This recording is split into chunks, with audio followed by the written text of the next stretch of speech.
Hello guys, আমি একটা ক্রাফটল্যান্ড বানিয়েছি। ক্রাফটল্যান্ডটা হলো 2 ভার্সেস 2 অনলি M590 এর জন্য বানাইছি। আমি এখন এই ম্যাপটাকে অনেক কিছু মডিফাই করব। প্রথমে সামনে একটা দেওয়াল দিয়ে তাছাড়া তো মেরে ফেললো। সর্বপ্রথম একটা সামনের দেওয়াল দিয়ে নিলাম। এই দেওয়ালটা ভালো করে কত লম্বা চওড়া সম্পূর্ণ ভালো করে দেব। দেওয়ার পরে এটার উপরে একটা স্কিন লাগাবো। তো আগে এটা লাগানোর পরে একটা স্কিন লাগাবো। এটা মাপ মতন করে নেই, এখানে মাপ দিব। এবার একটা স্ক্রিন লাগাবো টেক্সচার যেখানে লাগিয়ে যেটা পরে এটার একটা কপি ভার্সন নিব। কপি নিয়ে ওই পাশটা যা দিব। এখন ওই পাশটা নিয়ে যাচ্ছি। ওই পাশটা সামনে একটা দিব। তো দুই পাশটা দুইটা, দুই পাশটা দুইটা হয়ে গেল। এখন ওখানে এখন হয়ে গেল। এই ভেন্ডিং মেশিনটা উল্টে এটা সোজা করে দিতে হবো। এটা সোজা করে নেই। তো সোজা হয়ে যাওয়ার পর ওই পাশে একটা ভেন্ডিং মেশিন আছে, এটাকে এখন কপি করে ওই পাশটা নিয়ে যাব। এটা হালকা ড্রেস আর কি এটা দিয়েছি, ওই পাশটা এখন ওটা নিয়ে যাব।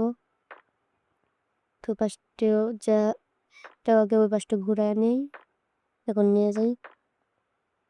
এই মেশিনটাকে ওই পাশটা টেনে নিয়ে যাব। এখন ওই পাশটা নিয়ে এই ভেন্ডিং মেশিনের পাশে প্রেস করে দেব। প্রেস করে দিয়েছি। এখন এখানে মাঝখানে একটা ফাঁকা ফাঁকা লাগতেছে, এই জায়গায় একটা বাড়ি দিয়ে দিলে ভালো হবে। এখানে একটা বাড়ি দিয়ে দিলে ভালো হবে, যে বাড়িটা এখানে বাড়িটা দেওয়া হয়ে গেল। বাড়িটা দেওয়ার পরে এখানে একটু ভালো লাগতেছে, ফাঁকা ফাঁকা অনেক জায়গাতে হয়েছে। এখন একটু এটাকে সেটিং করতে হবে। প্রবেশ টাইম, কী কী হবে খেলার টাইম, আর কী কী হবে ওই সব আনলিমিটেড গ্লোয়াল, একটা ভেন্ডিং মেশিন, আনলিমিটেড গ্লোয়াল, আনলিমিটেড অ্যামো, এসব অন করে দিতে হবে। এসব অন করে দিলে হয়ে গেছে, আপাতত মতন সম্পূর্ণ শেষ। ওকে দিয়ে দিলেই আমাদের সেটিং ওকে।